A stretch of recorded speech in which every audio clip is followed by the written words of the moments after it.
حیدرآباد دکن کے آخری حکمران میر عثمان خان قیام پاکستان کے بعد پاکستان کو 20 کروڑ روپے کا عطیہ، 5 ٹن سونے کا عطیہ کیوں دیا؟ تفصیلات جانتے ہیں اس ویڈیو میں۔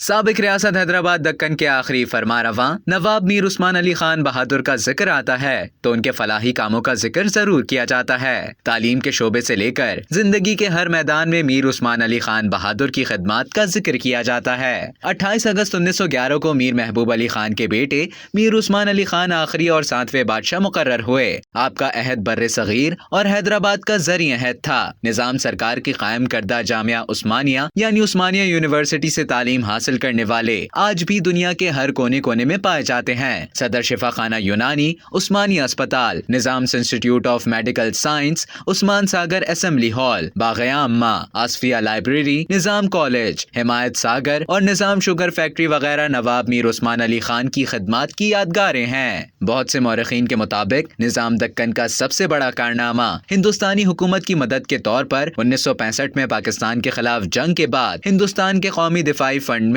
5000 کلو سونا عطیہ کرنا ہے۔ بھارت میں 1965 کی جنگ کے دوران نیشنل ڈیفنس فنڈ میں نظام کی جانب سے 5000 کلو سونا عطیہ کرنے سے متعلق معلومات منظر عام پر آئیں۔ پرائم منسٹر آفس کے تحت نیشنل ڈیفنس فنڈ کام کرتا ہے۔ نیشنل ڈیفنس فنڈ نے ایک رپورٹر کی جانب سے داخل کردہ RTI کے سوال کا جواب دیا کہ اس کے پاس ایسے کسی عطیہ کی کوئی اطلاع نہیں ہے، لیکن بات یہیں ختم نہیں ہوتی۔ نظام عثمان علی خان کے بارے میں کہا جاتا ہے کہ انہوں نے 1965 میں سابق وزیر اعظم لال بہادر شاستری کے حیدرآباد کے دورے کے دوران 5000 کلو سونا عطیہ دیا تھا۔ در حقیقت نظام نے اقتصادی بحران پر قابو پانے کے لیے اکتوبر 1965 میں 6.5% سود کے ساتھ شروع کی گئی نیشنل ڈیفنس گولڈ اسکیم میں 4.25 لاکھ گرام یعنی کہ 425 کلو گرام سونا عطیہ کیا تھا۔ نظام میر عثمان علی خان نے قیام پاکستان کے بعد پاکستان کو 20 کروڑ روپے کا عطیہ دیا تاکہ یہاں کے اخراجات سرکاری ملازمین کی تنخواہیں ادا ہوں۔ حیدرآباد کے عوام اور حیدرآباد ٹرسٹ کے لیے بھی معقول رقم عطا کی جس سے مہاجروں کی آبادکاری اور روزگار آسان ہوا۔